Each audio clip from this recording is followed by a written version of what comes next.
الرحمن الرحيم. الحمد لله رب العالمين الرحمن الرحيم مالك يوم الدين إياك نعبد وإياك نستعين اهدنا الصراط المستقيم صراط الذين أنعمت عليهم غير المغضوب عليهم ولا الضالين آمين. صدق الله. بسم الله الرحمن الرحيم. aad baa u mahadsantihiin hablihiina isugu yimi halkan shirka kan beelweynta garxajis ama habar yoonis. waxaan aad iyo aad baan idinku mahad celinayaa shirkan waxaynu qabanay inaynu ku maxay ku ambaarayno buuggii uu qoray ninka wasiirka ahi ee uu ku durayay hablaha reerka ee qiimaha iyo sharafta leh ee labareeriyada la dhigay kaasoo ah ceeb iyo fadeexad oo aanu leenahay maxay haytay buugga hal la tirtiro dhammaan hadalkii waa dhamaysanir maadarayaal wuxuu baan anigu ku darayaa halkan waxaynu isugu nimo waa arrinta waa buuggaasi waa fadeexad waa ceeb waa in la gubo waa in maxay haytay laga saaro khadka waxaanu ka codsanaynaa ragga waddanka haysta culimada cuqaasha madax dhaqameedka in buugga la tirtiro waayo lama arag adduunyada intaynu ku noolayn hablo taariikhaynta laaleeg laga sameeyo oo ceeba oo fadeexada oo maxay haytay dee magacyadooda halkaa lasoo dhigo waxaan midda kaleeto halkan ka sheegayaa ninkan magaciisa lagu soo qaaday hugur la yidhaahdo hugur wuxuu ahaa nin beesha ciidagale ka mid ah habdi bari ahaa wareer hargeysa ahaa nin nimanka muddo badan dee hafqarni laga joogana mootan dadkiisii iyo dhashiisii iyo awlaadiisu ka tegay waanu ka raali gelinaynaa waananu la qabnaa qumbacashada iyo xanuunka arrintaa kasoo gaadhay baanu leenahay kolley hablihiinana hadalkii dhameeyo anigu wax kale kusii dari maayo hablaheenaas maaragtay dee wax laga sheegay beelweynta ciidagale ayuun baan wax yar ka sheegayaa hablaha markaas waxa weeyaan adduunyadani waxa weeyaan dee waddanka waxa weeyaan waddanku waa waddankeenii annagu hablaha sacad muuse iyo hablaha habar jeclo iyo hablaha beesha reer sheeshaaqur iyo hablaha soomaaliyeed oo dhan magac iyo qiimo ayayna la leeyihiin sharaf bayna la leeyihiin waananu wada qiimaynaynaa midina cay ma laha hablahoo dhammina cay ma laha dee taasi waa taa hadalka waxaa qaadan doona bay la tahay inantan agtayda fadhida. بسم الله الرحمن الرحيم السلام عليكم ورحمة الله وبركاته دمانتي وحمد الله والد السلام يا هل كان وحنا يسقوني معاوة مدشن runtii arrinta ka socota foolxumada ah ee dalka Soomaaliland saameysay kayga Soomaaliyeed degto iyo qaaradda Afrikaba sababtoo ah waxa xeebta u dhaxal siiyay gabdhaha Soomaaliyeed ninka la yiraahdo guri barwaaqo mid baaranay waxa la guri barwaaqo horta dhuumo xabaaradu intaad suqodo ku dhuumo lama arag nin hooyadii iyo walaashii iyo gabadhiisii buu ku qorayada kaalay akhrista ceebtooda waxna hayaa guri barwaaqo taariikhdayna u gelaysaa marka waxaan oran lahaa guri barwaaqo horta marka hore adigu isa soo aas marka bulshada Soomaaliland hor kaalay iyo bulshada geeska Afrikaba haddii uu sidaa sharaf mooday oo uu isiri waxbaad qola cayb isiri laakiin qola mucaayin wuxuu caayay hooyadii iyo walaashii dadku waxay imanka ku sheekaystaan nin gabdhahoodii diiwaanka ku qoray inuu yahay wasiirkaasi laakiin isagu reer buu islahaa wax ku yeel ama reer ceebay reer muu ceebayna hablahoodii buu ceebeeyey guri barwaaqo waxaan oran lahaa anigu wax kale tala kale kuma hayee dadka intaad ka hor dhuumato halayada wasiirkii ceebta qoray hooyadii iyo walaashii oo dhuuntay aad noqotay xabaal intaad isku qotay isku qari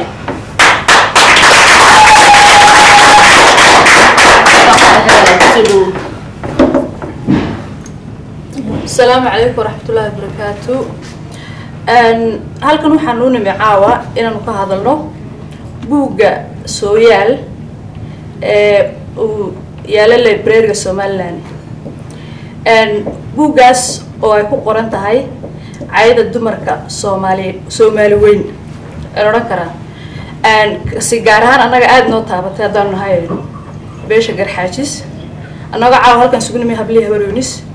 oo muujinayna buugga muujinayna maad aragtay shucuurteeda waxay annaka noo geysatay waa buug anshax xumo ah nin dhan oo la yidhi waa wasiir oo darajo ku helayba de wax weeye wax laga yaqiiqsado weeye waxaasi waxyaabo kale shaxumay buuga ku qoran yihiin ciyaalka librariga loo dhigay marka waxa weeyaan waa foolxumo muusan anagu waxaan ognahay inuu la qabo madaxweynaha ama madaxweynuhu horta maaha laakiin inuu la qabo ay roogna waayo uu casili lahaa isaguna hadduu caqli leeyahay uu casili lahaa isaga bas casili lahaa laakiin de way u martay waanu ka xunahay waanu ka dagaalamayna wallaahi buuggaas haddii saa lagu tirtiri waayo wayna saameysay saas kaga baxaya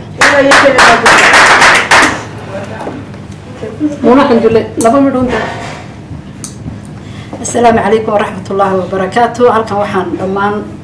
uga dirayaa horta reer Somaliland haba yaraatay dumarka Somaliland oo dhan oo aan leeyahay inay hadii mid la caayo kulligood baa la caayay yaana u arkeen in hablaha ciida gale wax laga sheegay hablaha ciida gale ka wax ka sheega hablaha Somaliland hatta guri barwaaqo hablihiisu ka sheegay waxaan buuga ku qoray laakiin waxaan la yaabanahay dhaqan baan lahayn hadaynu lahayn reer Somaliland dhaqankaas wuxuu ahaa in hablaha la tixgeliyo oo hablaha laga dambeeyo oo hablaha hatta hadii la hadlo loo dagaalami jiray oo reeradana isku leen jireen maanta dhaqan xumada Somaliland ka dilaacday waxa weeye hablihi oo la caayayo oo ilaa hadda aanay ka hadlaynin walaa suldaan haday noqoto walaa haday noqoto wasiir waa mid kasta waxa noqotay waxaan halkan baa uga dirayaa Somaliland sharaftii Somaliland ay lahayd dib ha loogu soo noqdo buugga hablaha tolka wax ka sheegayna waxaan oran lahaa ninka wasiirka ama adigu horaba wada qorto de wax 6 sano ka hor baa buugga la qoraa leeyahay intaana buugga uu qarsoona hatta kuwa maanta soo bandhigay ee haday waxay doonaan ha uga jeedaan waa sumcad xuma u soo hoyseen magaca Somaliland baa leeyahay marka waxaan ka codsan lahaa buugga sidiisaba in la iska dhigo oo laga saaro baabka waa hadii la doonayo midnimada Somaliland iyo qarannimada Somaliland in la dhowro halkaas waxa laga arkayaa in ay tahay kala qaybsanaanta Somaliland ay wadaan dawladda hadda ka dhalatay Somaliland ee muuse madaxda u yahay kala qaybsanaantii ay shalay toole in ku shubashadu kaga dhacday isagoo aan madaxweyne loo dooran ay maantana hablihii Somaliland caydoodii habbi ku wada yihiin maanta hadduu suldaan hadli lahaa oo wax ka sheegi lahaa waa loo wada jawaabi lahaa laakiin ninkii hablihii Somaliland ee sumcadda lahaa maanta buugaagta ku qoray waxaan u mareynayaa beritoodana inay wax ka xun sii socdaan laakiin waxaan oran lahaa hal la ilaaliyo midnimada Somaliland hablaha Somaliland waa isku wada mid kuwa loogu qoray buugga waxa uu arkina hablaha kale inaad idinku ka maqan tihiin seen baa ka tihiin waxaan oran lahaa arrinka laga wada dhiidhiyo reer Somaliland meel uga soo wada istaagaan aad iyo aadna waxaan leeyahay dib ha loogu noqdo qarannimadii Somaliland iyo sharaftii Somaliland wassalaamu calaykum waraxmatullaahi wabarakaatuh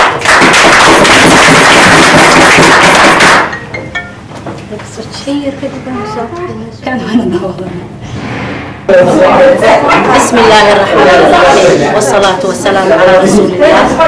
صلى الله عليه وسلم هل كان عاوة وحان السوبون معنا يعطانوا نهاي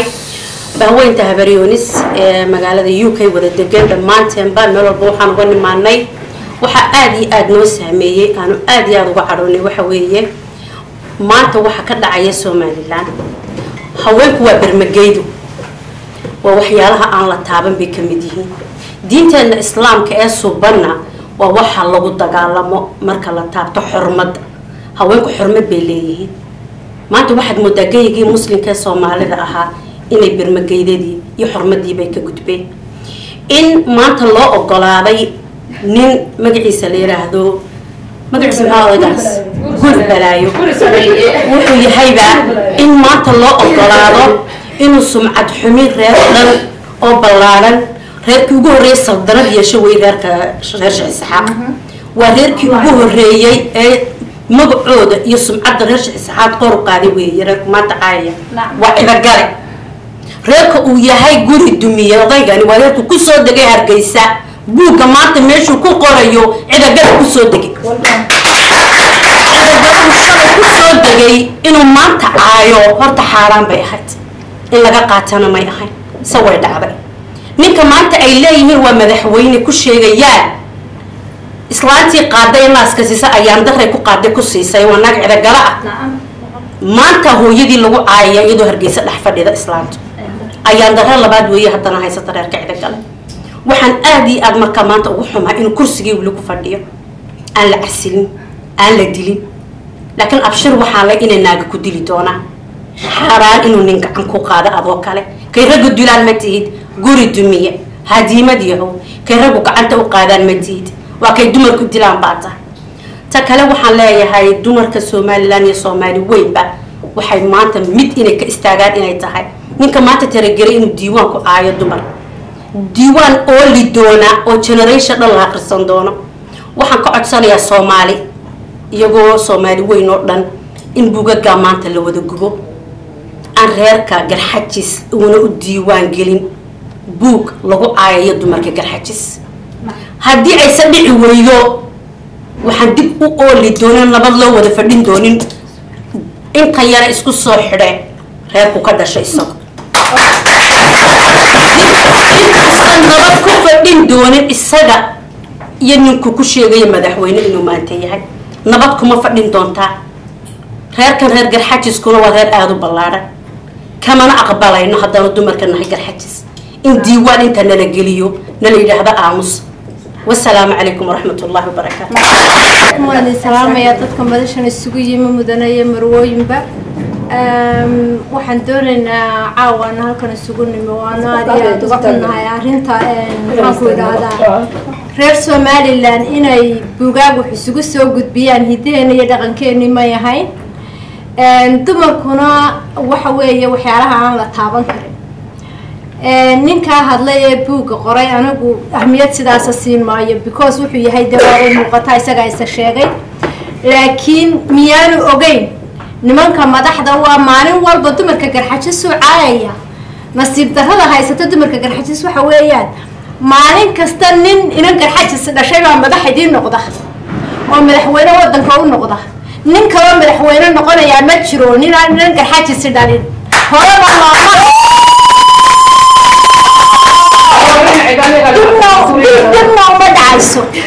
لكن نسيت هذا النهاية سبعة وحوي دمر الحجز هتعمل نهاية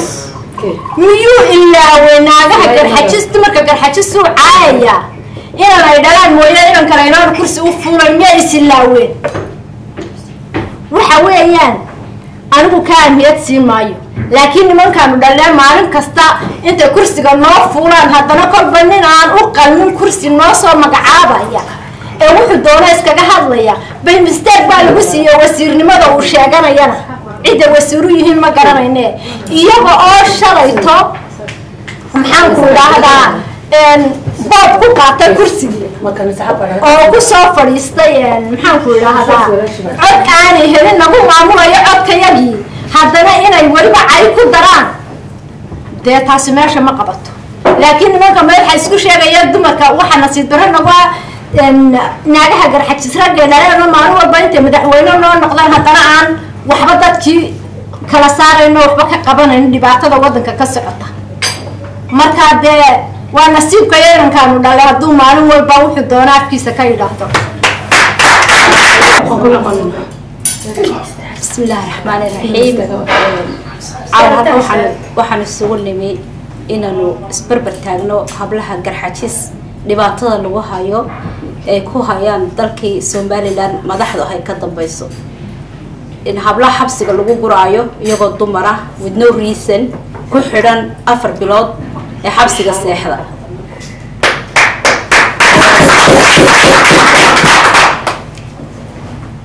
ayda xun ee qaladka ah ee hablaha lagu caynayo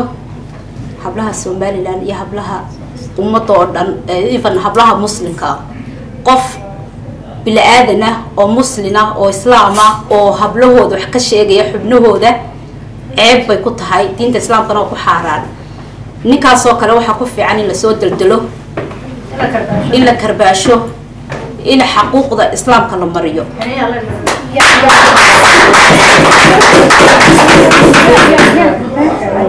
marka waxaan leenahay maadaama diinta islaamka ay dadka ku xukuntay inaan dumarka waxba laga sheegin lana cayn laguna xadgudbin ninka ku xadgudbay inay dawladnimadda ma joogtee dadkan boobka ku helay dawladnimada inay wax ka qabtaan haday ka qaban waayaana dee waa loo wada jooga kii wadanka u hadho la arkay.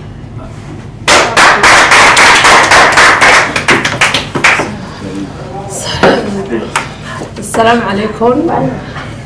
وان سلام يا دمان تلوينها ماشي سويمي هبلها هبرو يونس وحويان هرتا الدنيا دني وحين شوقنا وحول بوال أركيا هذين الهرير سومالي لان وحويان ده سومالي لان محيد وقرن لو ذللي هاي وقرن محيد لصوّد بستي وقرن لو وضع دينتي وقرن لو وضع داوعمي وقرن محيه توي إذا نقول كستبع الله صوّد مري ما أنت نوح ويان وحي أنو قعنت كوه نوم بين وضع لين هاي إما كد ودن كي وحى كتير دباتوي بدن أو محيه تو إن دتكي قارن دقالود البريامني قارن كرلاك عينيو أو محيه ده كم تاي شركة التلصل أو ماشي لقى سعري خد كيدي ننك لو رسوا مالي لأنا لقى سعريو وحاسو كنا فير معها وحفي عن إن دولة لقى ديقول لسودي لترى يوطنك ووطنك الله ترى تاه دان دافون كجدبو نوح السعطة ما أنت وحي مريسا سومالي لان إن دمرك دوان لبو قرا أو عيدو ذا لابريريا ذا لديكو أو محيدة هبله غيرها أو مدنا سلادين تود الشيء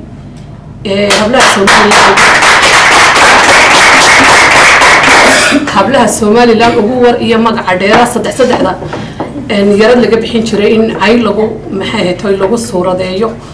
مركا وحن لاي هاي قبلها السلطان مدر دلين سررت داوودة قروح دا كون كوسيتات صورته ودا مودي وودا سلسلة دهبه لقو الصورة راي وودا سلسلة دهبه لقو الصورة راي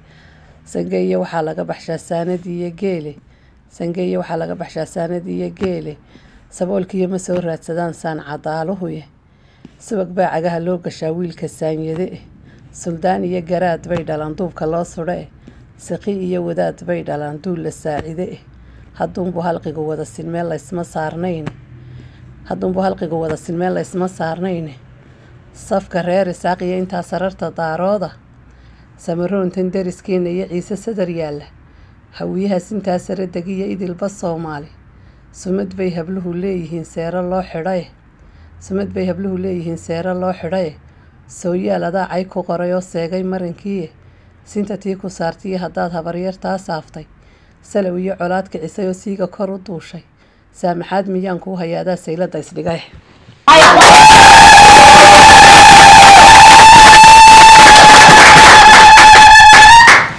marka waxaan leeyahay ninkan guri barwaaqo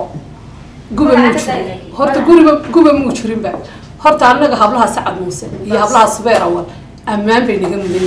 waa ayeeyooyinka iyo waa habaryaraha iyo waa eedooyinka iyo waa hablaha iyagii ay bay naga waxay ay naga ma mudna wanaag bay naga mudan hablaha reer xishaaqna wanaag bay naga mudan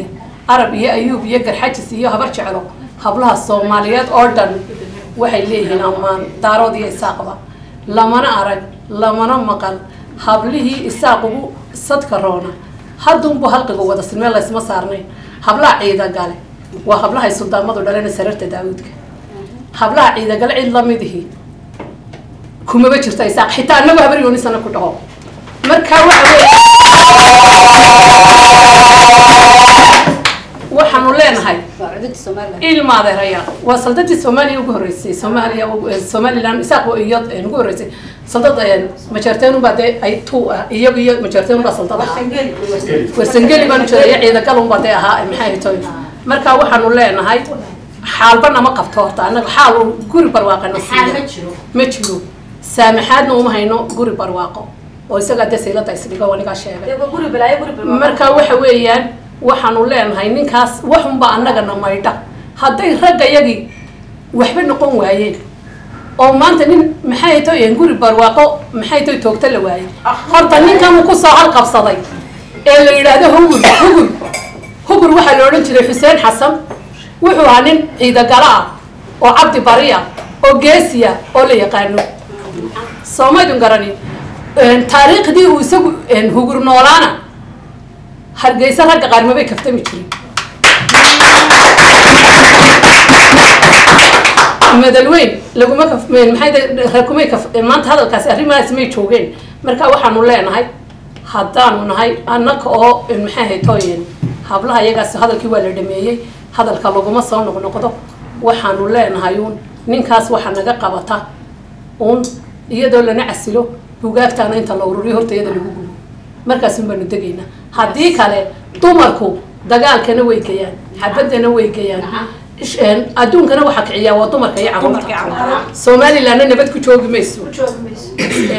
annagoo welibana hawlahaanu tirsanaynaa fara badan tahay oo maantana caydayadii buug lagu qoray dee maxay hayday dadka maxay hayday magaalada hargeysa cidi wada joogi mayso السلام عليكم